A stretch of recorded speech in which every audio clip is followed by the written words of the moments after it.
Hi, welcome to the Brief Book Reviews channel, otherwise known as An Old Guy Reviews the Book that he's read this week. What's the old guy read this week? Well, the book I've read this week is this one. It's called It's Not What You Think by author Clare Mackintosh. It was published as a hardback edition by HarperCollins here in the UK on the 26th of March 2026. It's the author's ninth fiction book. She's written two non-fiction books as well. And normally we'd associate Clare Mackintosh with North Wales' finest copper, DC Fionn Morgan. This, however, is a standalone book, and a very good one it is too. Two things of note before I start the review. For those like me that like a good old-fashioned hardback book, really nice foil cover on this one. So if you like your covers like that, worth noting. And also, please excuse the background noise. It appears that everybody in the village has decided to cut their grass today, so not a lot I can do about that. Less of the waffle cliff. What's the story? Okay, story starts off with a lady called Nadeeka. She's in a tearing hurry. In fact, she's just run a red light and she's been pulled up by the old bill. Why is she in such a hurry, you ask yourself? Well, the reason is she's worried about her partner, Jamie.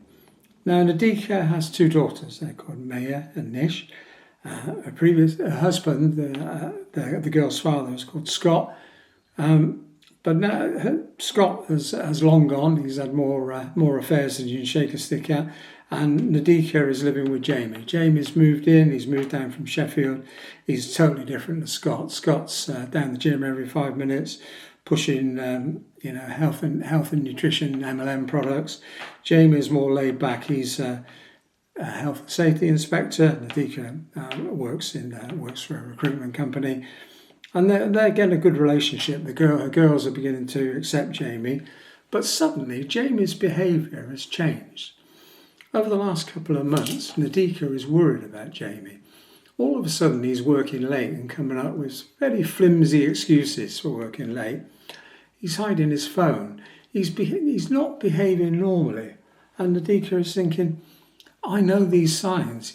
Scott was like this. And is Jamie playing away for home? Is he got a woman? Is he having an affair?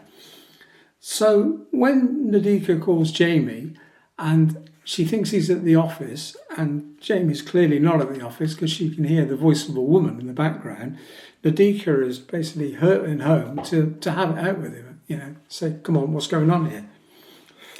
When Nadeeka eventually gets home, she has a bit of a shock, because when she goes inside, she sees the body of Jamie. He's been stabbed, and in fact, he's been murdered. And thus the tale unfolds. This is a story of Nadeeka thinking he's up to something, and it turns out he's been up to lots of different things, and it eventually works out that Nadeeka is trying to clear his name because it looks like he's in the frame for doing something far worse than having an affair. The central theme of the book is immigration, I guess, and people's views on how they view that particular issue. So top level, it's a police procedural. There's a really, really good twist, more or less at the start of the book, that you don't see coming. And as the story unfolds, we see two coppers, DCI Lauren Caldwell and Sergeant Fraser Hogan, who incidentally are planning to get married, working through the clues, working through the leads to try and find out who's killed Jamie and what Jamie was up to. So Clare Mackintosh can tell a good tale. It's a good murder mystery. There's some good twists in it. You relate with the characters, particularly Nadeeka. Will she sink or swim facing this tragedy? And turns out she's going to swim.